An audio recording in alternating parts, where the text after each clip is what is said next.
BJP मुख्यालय से स्थापना दिवस पर सीएम धामी की नसीहत। जातिवाद और क्षेत्रवाद फैलाने वालों को दी नसीहत। कहा, विभाजनकारी ताकतों को नहीं होने देंगे कामयाब।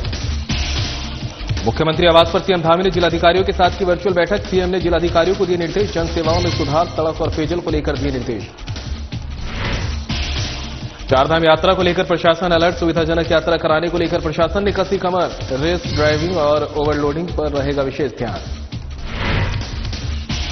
सड़क सुरक्षा को लेकर परिवहन विभाग अलर्ट। सड़क सुरक्षा को लेकर चलाया जा रहा अभियान। हाई सिक्योरिटी नंबर प्लेट नहीं होने पर कटेगा चालान। और मसूरी स्थित मां अंबिका देवी मंदिर में मेले का आयोजन। बड़ी संख्या में लोगों ने की शिरकत। भक्तों ने की मां अंबिका देवी की पूजा।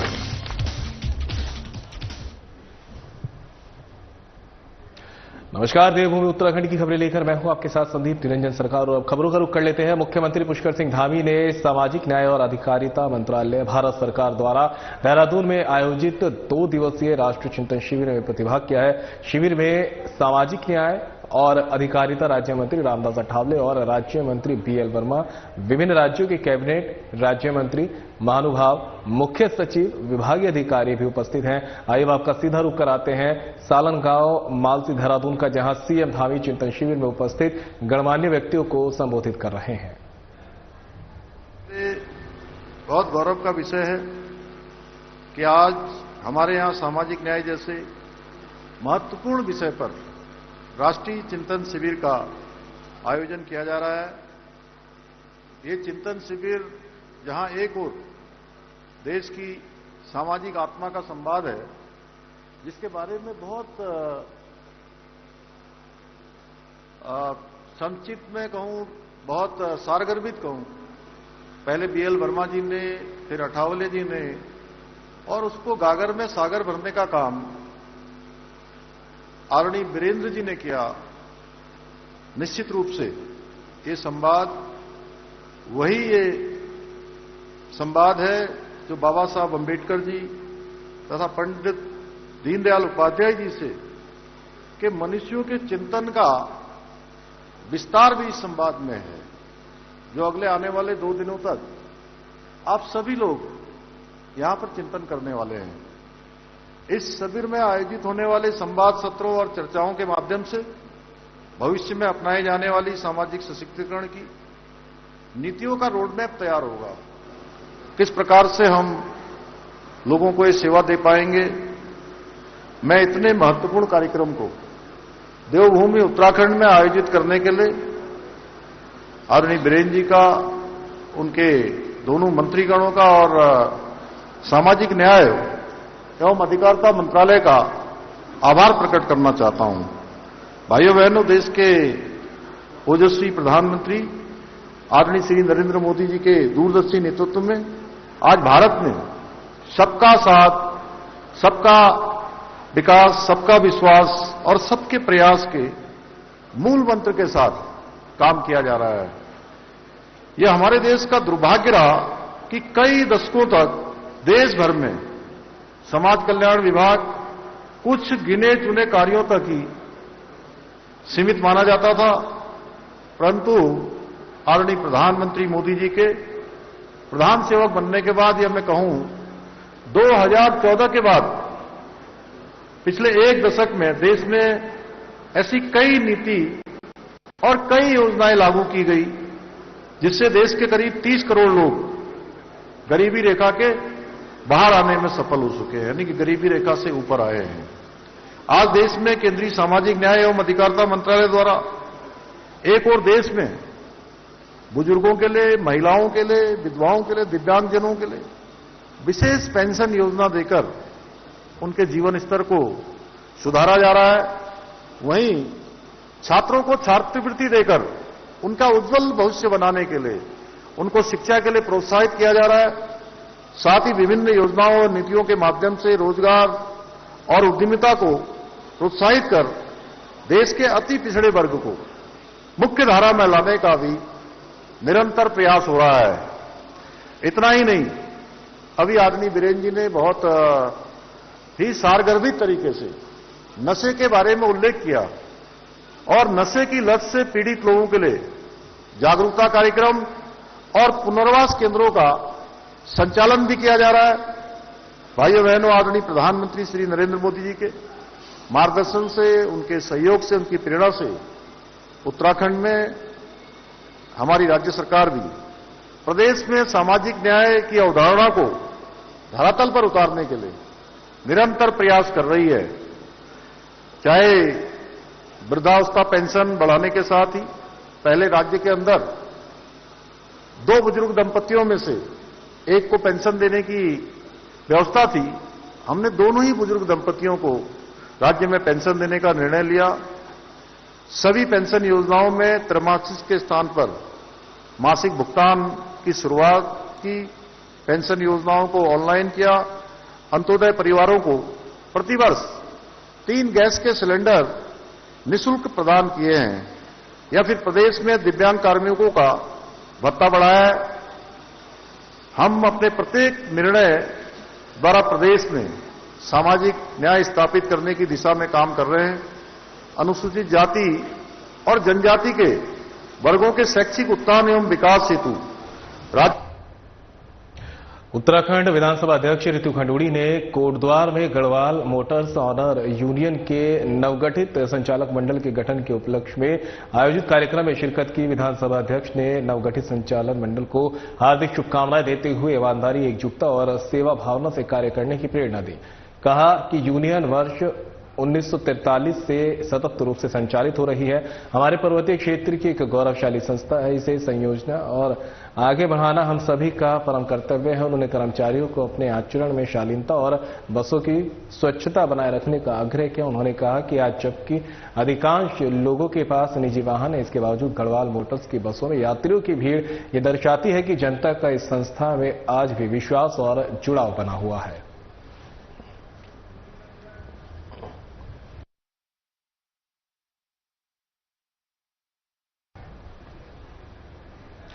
तो वहीं बीजेपी मुख्यालय से स्थापना दिवस पर मुख्य सेवक की नसीहत, ये खबर हम आप तक पहुंचा रहे हैं। बीजेपी मुख्यालय से स्थापना दिवस पर मुख्य सेवक की नसीहत, जातिवाद और क्षेत्रवाद फैलाने वालों के प्रयास कभी नहीं होंगे सफल।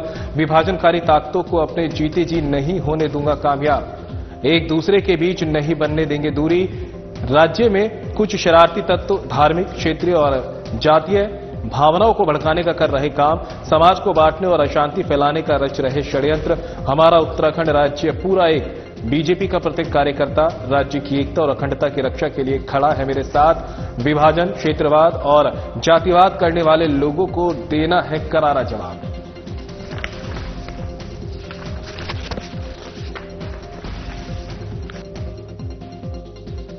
साथियों, अभी हाल ही के दिनों में हमने देखा है उस स्वार्थी तत्व राज्य में धार्मिक, क्षेत्रीय और जाति भावनाएं भड़काकर समाज को बांटने और अशांति फैलाने का सुनियोजित षड्यंत्र रच रहे हैं। कभी सरकार द्वारा जो ऐतिहासिक निर्णय लिए जाते हैं उनके लिए झूठ फैलाते हैं, धर्म का सहारा लेते हैं और लोगों को भड़काने का कार्य करते हैं।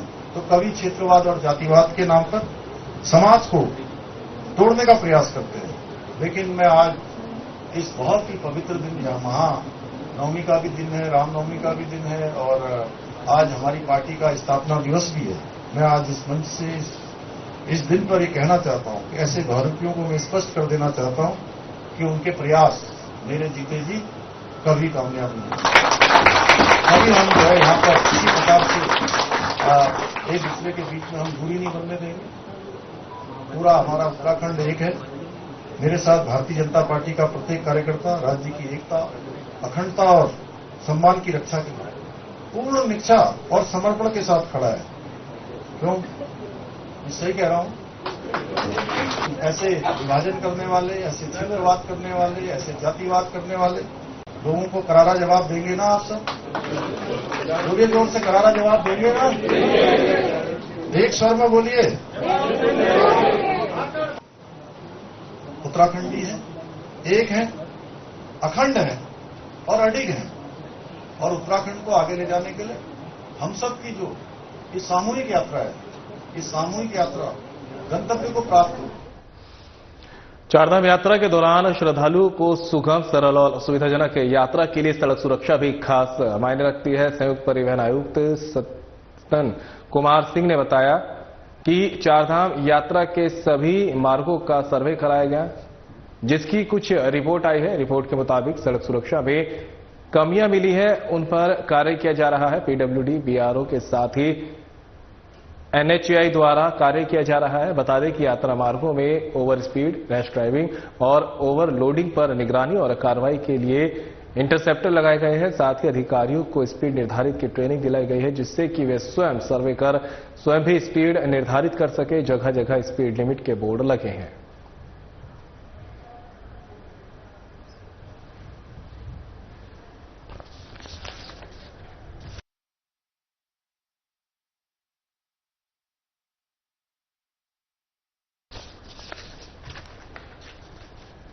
चारधाम यात्रा के दौरान श्रद्धालुओं को सुगम, सरल और सुविधाजनक यात्रा के लिए सड़क सुरक्षा भी खास मायने रखती है। इसको लेकर संयुक्त परिवहन आयुक्त सनत कुमार सिंह ने बताया कि चारधाम यात्रा के सभी मार्गों का सर्वे कराया गया है, जिसकी कुछ रिपोर्ट आ गई है। रिपोर्ट के मुताबिक सड़क सुरक्षा में कमियां मिली है, उन पर कार्य किया जा रहा है। पीडब्ल्यूडी, बीआरओ के साथ ही एनएचएआई द्वारा कार्य किया जा रहा है। बता दें कि यात्रा मार्गों में ओवर स्पीड, रैश ड्राइविंग और ओवरलोडिंग पर निगरानी और कार्रवाई के लिए इंटरसेप्टर लगाए गए हैं। साथ ही अधिकारियों को स्पीड निर्धारण की ट्रेनिंग दिलाई गई है, जिससे कि वे स्वयं सर्वे कर स्वयं भी स्पीड निर्धारित कर सके। जगह जगह स्पीड लिमिट के बोर्ड लगे हैं।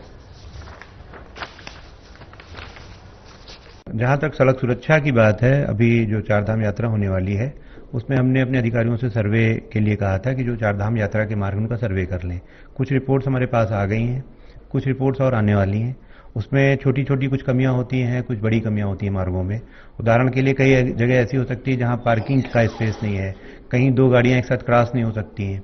तो ऐसी जगहों पे जो लॉन्ग टर्म उनके उपचार हैं, उसके लिए सड़क का चौड़ीकरण, तो वो तो हम लोग कार्यदायी संस्थाओं को कहते ही हैं, पर कुछ शॉर्ट टर्म मेजर्स लिए जा सकते हैं। चौड़ा करना तो कई साल का काम होता है, पर कुछ जगहों पे कहीं बोर्ड लगा के काम चल सकता है, कहीं रंबल स्ट्रिप बना के काम चल सकता है, कहीं इस तरह से ट्रैफिक को मैनेज कर लिया जाए कि वहाँ बॉटलनेक ना क्रिएट हो।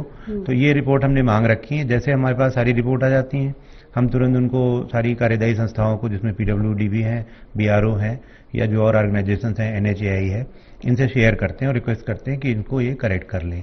तो एक काम तो हम ये कर रहे हैं। एक इसमें मैं उल्लेख करूंगा कि अभी पिछले वर्ष से हमारी यात्रा का एक अच्छा हिस्सा जो गंगोत्री या यमुनोत्री जाता है, वो विकासनगर से यमुना ब्रिज होते हुए संचालित हुआ है, और विकासनगर से या कटा पत्थर नामक स्थान से, जहां से पर्वतीय क्षेत्र प्रारंभ होता है, यमुना ब्रिज तक खास करके सकरी रोड है, वो एक तरफ से ही यातायात के संचालन के लिए उपयुक्त है। उसमें यात्रा वापस नहीं आती है, ये हमारे लिए थोड़ी सुविधाजनक। सड़क सुरक्षा को लेकर परिवहन विभाग की तरफ से लगातार अभियान चलाया जा रहा है, लेकिन तमाम लोग नियमों की अनदेखी करते हैं और इससे दुर्घटनाएं बढ़ जाती है। ऐसे में अब परिवहन विभाग नियमों की अनदेखी करने वालों के खिलाफ सख्ती कर रहा है। नियमों की अनदेखी करने वालों, ओवर स्पीड और अब परिवहन विभाग में हाई सिक्योरिटी नंबर प्लेट न लगने पर सख्त कदम उठाया जा रहा है। इसके तहत कई वाहनों को सीज भी किया गया और चालान भी काटे गए हैं। आरटीओ अधिकारी शैलेश तिवारी ने बताया कि 2011 से उत्तराखंड में हाई सिक्योरिटी नंबर प्लेट लगाई जा रही है।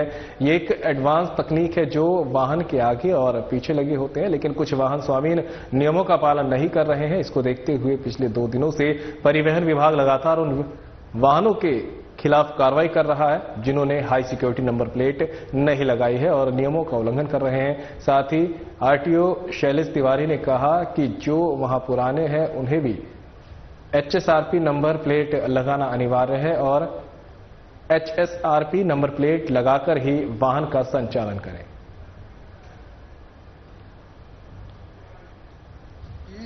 हर एक गाड़ी में हाई सिक्योरिटी रजिस्ट्रेशन प्लेट लगे होने चाहिए, एचएसआरपी। उत्तराखंड में 2011 से ही नई गाड़ियों में एचएसआरपी लगाया जा रहा है।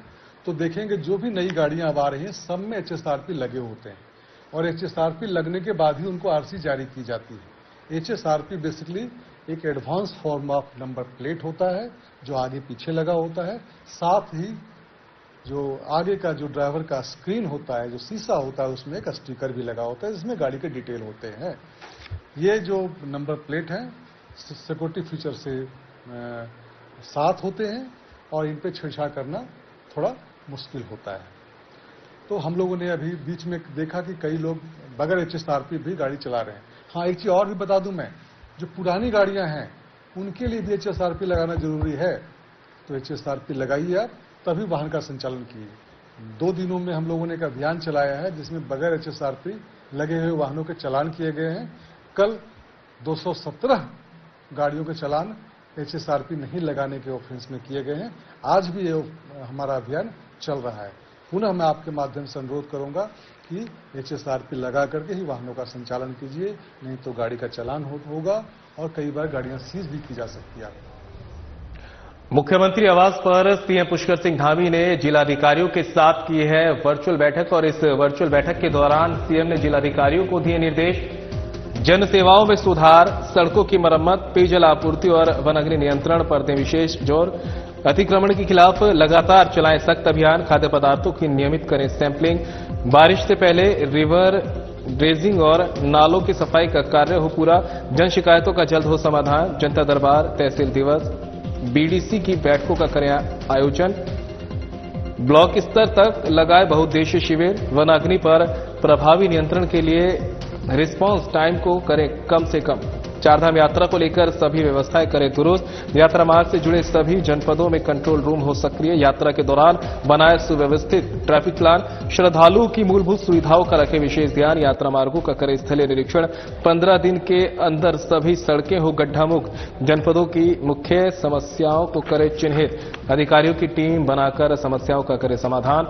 एक ही स्थान पर 3 साल से अधिक समय से तैनात कर्मचारियों के ट्रांसफर की जल्द करें प्रक्रिया। ग्रीष्मकाल के दौरान पेयजल की रहे सुचारू आपूर्ति। आवश्यकता पड़ने पर पेयजल टैंकरों की रखे पूरी व्यवस्था। विद्युत आपूर्ति को सुचारू रखने के लिए सभी व्यवस्थाएं समय से करें पूरी। केंद्र और राज्य सरकार की विभिन्न जन कल्याणकारी योजनाओं का आम जन को मिले लाभ। पात्र लोगों को मिले योजनाओं का समुचित लाभ।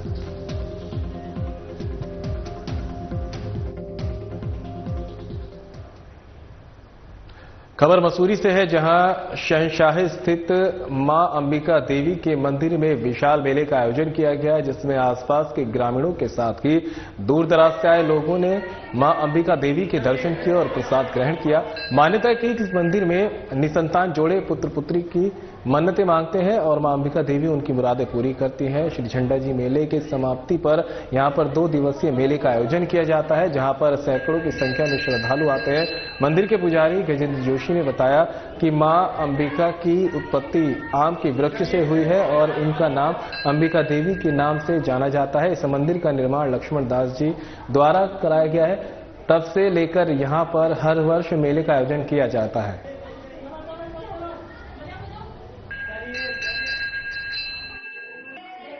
ये जो है अंबिका देवी है, इसकी उत्पत्ति आम के पेड़ से हुई थी और ये मंदिर जो है लक्ष्मण दास जी ने बनवाया था। बाकी परंपरा आई रही है। अष्टमी और नवमी, सप्तमी रात से लेकर अष्टमी नवमी तक यहाँ मेला लगता है। पहले वहाँ झंडे का मेला होता है और उसके बाद अष्टमी नवमी प्रतिपदा दूती वहाँ पाठ होता है। यहाँ अष्टमी नवमी फिर यहाँ मेला हो जाता है। कहाँ से? ग्रामीण क्षेत्र से। अपने ऊपर चलान गांव है, ऊपर मकड़ी के गांव। भारत तिब्बत पुलिस बल में आज विभिन्न राज्यों में 36 से युवा अधिकारी शामिल हो गए हैं। 1 वर्ष के कठिन प्रशिक्षण के बाद आज पासिंग आउट परेड का आयोजन किया गया, जिसके बाद ये अधिकारी बाल की मुख्य धारा में शामिल हो रह गए हैं। इन्हें युद्ध कौशल, सशस्त्र संचालन समेत कई तरह की गतिविधियों का प्रशिक्षण दिया गया है। इसमें 27 सहायक सेनानी जीडी और 6 माह के कठिन प्रशिक्षण प्राप्त करने के बाद एक उप सेनानी, वरिष्ठ चिकित्सा अधिकारी और 8 सहायक सेनानी चिकित्सा अधिकारी हैं, जिनमें 4 महिला चिकित्सा अधिकारी भी हैं। भव्य दीक्षांत और शपथ ग्रहण समारोह में युवा अधिकारियों ने संविधान और बल के प्रति निष्ठा और समर्पण की शपथ ली। प्रशिक्षण के दौरान इन अधिकारियों को विभिन्न ऑपरेशनल और प्रशासन से संबंधित विषयों जैसे युद्ध कौशल, सशस्त्र संचालन, शारीरिक प्रशिक्षण, आसूचना, फील्ड इंजीनियरिंग, मानचित्र अध्ययन, कानून और मानवाधिकार से संबंधित विषयों का गहन प्रशिक्षण दिया गया है। परेड में आईटीबीपी के अपर महानिदेशक वेस्टर्न कमांड संजय कुमार चौधरी बतौर मुख्य अतिथि शामिल हुए। उन्होंने पास आउट होने वाले सभी अधिकारियों को बल की मुख्यधारा में शामिल होने पर बधाई दी और कहा कि भारत तिब्बत सीमा पुलिस की अग्रिम चौकियां 9000 से 18,750 फीट की ऊंचाई पर स्थित है, जहां तापमान -45 डिग्री सेल्सियस तक गिर जाता है। इन अग्रिम चौकियों पर अत्यंत चुनौतीपूर्ण भौगोलिक वातावरण यहां तैनात अधिकारियों से असाधारण धैर्य, त्याग और साहस की मांग करता है। उन्हें विश्वास जताया कि एक युवा अधिकारी अपने साहस से चुनौतियों को पार करेंगे।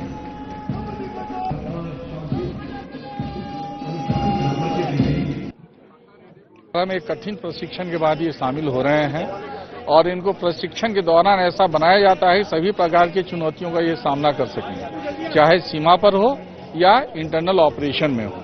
इंटरनल ऑपरेशन में इनको ट्रेन किया जाता है कि मानवीय संवेदनाओं को ख्याल में रखें, ह्यूमन राइट्स का पालन करें और ऑपरेशन सोच समझ के करें और अंतर्राष्ट्रीय सीमा की सुरक्षा एक दृढ़ता से लास्ट मैन लास्ट बुलेट तक करें। इसके लिए हमारा वेपन का मॉडर्नाइजेशन समय समय पे होता रहता है। मॉडर्नाइज वेपन की इनको ट्रेनिंग दी जाती है और प्रैक्टिस में भी हम अपना चेंजेस समय समय चुनौतियों को देखते हुए करते रहते हैं। 1 साल का नहीं सर, 6 मंथ का टाइम पीरियड था। 6 मंथ के टाइम पीरियड में फैमिली से दूर रहना, बच्चे से दूर रहना बहुत हार्ड किया है। और उसके बाद ट्रेनिंग इतने टफ, बॉयज के साथ गर्ल्स की सेम ट्रेनिंग, तो थोड़ा टफ था लग रहा है सर। सर मेरा ट्रांसफर आईटीबीपी से एसएसबी में हुआ है। सर मेरे फादर का भी सपना यही था और फैमिली का भी सपना यही था। और मैं रेलवे प्रोटेक्शन फोर्स में असिस्टेंट कमांडेंट में रेलवे प्रोटेक्शन फोर्स में इंस्पेक्टर के पद पे पोस्टेड हूँ नागपुर में और जयपुर मेरा रिलेटिव है नेटिव। ये बहुत ही बड़ा गौरवपूर्ण पल है कि बेटे ने असिस्टेंट कमांडेंट में पास आउट होके और ये अपना कैरियर शुरू किया है। ये इससे ज्यादा गौरवपूर्ण पल एक यूनिफॉर्म पर्सनल के लिए नहीं हो सकता है। बेटे को यही है कि वो अब देश सेवा में लगे और अच्छा सा अपना कैरियर शुरू किया है, तो अच्छा जैसे होम मिनिस्टर छोड़ मिला है तो उसको आगे भी बरकरार रखने के लिए अपना कैरियर की हार्ड मेहनत करे, यही है। चारधाम यात्रा के प्रवेश द्वार ऋषिकेश में अतिक्रमण करने वालों के हौसले बुलंद है। प्रशासन के निर्देश के बावजूद अतिक्रमण करने वाले अपनी हरकतों से बाज नहीं आ रहे। प्रशासन के निर्देशों को अतिक्रमण करने वाले ठेंगा दिखाने में लगे हैं। अतिक्रमण की वजह से रेलवे रोड, घाट रोड, खेत रोड, मुखर्जी चौक, मेन बाजार, हरिद्वार मोड़ पर पैदल चलने वाले लोगों को मुश्किलों का सामना करना पड़ रहा है। इन सभी सड़कों के फुटपाथ पर अतिक्रमण किया गया है, इसलिए लोग फुटपाथ की बजाय सड़क पर चल रहे हैं, जिससे सड़क चलने वाले लोगों के साथ दुर्घटनाएं हो रही है। लेकिन इन दुर्घटनाओं से अतिक्रमण करने वालों का कोई लेना देना नहीं है। बता दें कि कुछ दिन पहले पुलिस और नगर निगम ने तहसील प्रशासन के गैर मौजूदगी में रेलवे रोड, घाट रोड और हरिद्वार रोड पर अतिक्रमण हटाने की कार्रवाई की थी। पुलिस और नगर निगम ने कई दुकानदारों के चालान भी काटे थे, लेकिन इस चालान का जुर्माना महज 250 रुपए से 500 रुपए ही था, जिसका दुकानदारों पर इसका कोई फर्क नहीं पड़ा और उन्होंने दोबारा से सड़कों के किनारे फुटपाथ पर अतिक्रमण जमा लिया। तस्वीरों को देखकर अंदाजा लगाया जा सकता है कि किस प्रकार रेलवे रोड, घाट रोड पर फिर से फुटपाथ पर कब्जा कर दुकानें सजाई गई हैं। नो पार्किंग में भी दर्जनों वाहन खड़े हुए नजर आ रहे हैं। इन अव्यवस्थाओं के बीच चारधाम यात्रा पर आने वाले श्रद्धालुओं को प्रशासन कैसे व्यवस्था देगा, इस सवाल के जवाब का सबको इंतजार है।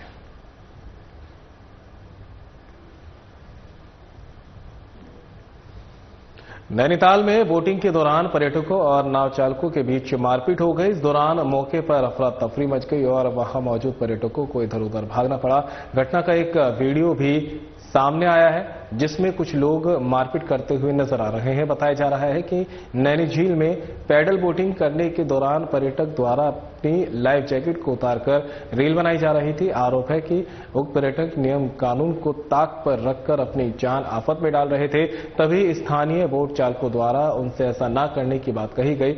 बस इतनी ही बात पर पर्यटक बिफर पड़े और नाव चालकों से उलझने लगे। देखते ही देखते बात इतनी बढ़ गई कि नौबत मारपीट तक पहुंच गई। इस दौरान पर्यटकों और स्थानीय लोगों की बीच खूब मारपीट हुई। उधर मारपीट की सूचना पर पुलिस मौके पर पहुंच गई और पर्यटकों को थाने लाया गया, जहां उनके खिलाफ चालानी कार्रवाई की गई है।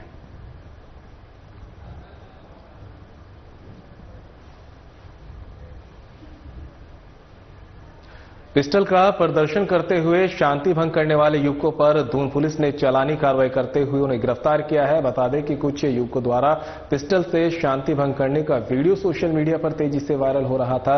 एसएसपी अजय सिंह ने वायरल वीडियो का संज्ञान लेते हुए पुलिस टीम को कार्रवाई के निर्देश दिए थे। इसी क्रम में पुलिस टीम ने दबंगई दिखाने वाले युवकों की कुंडली खंगालते हुए घटना में शामिल तीनों आरोपियों को प्रयुक्त वाहन के साथ आईएसबीटी देहरादून के पास से गिरफ्तार किया। जांच के दौरान अभियुक्त द्वारा वीडियो में प्रदर्शित की जा रही पिस्टल एक टॉय गन निकली। शांति भंग करने के तहत आरोपियों के विरुद्ध आवश्यक वैधानिक कार्रवाई की जा रही है। वाहन के संबंध में जानकारी एकत्रित करने पर ज्ञात हुआ कि वाहन सिंचाई विभाग के अनुबंधित है, जिसके संबंध में संबंधित विभाग को भी रिपोर्ट प्रेषित की गई है।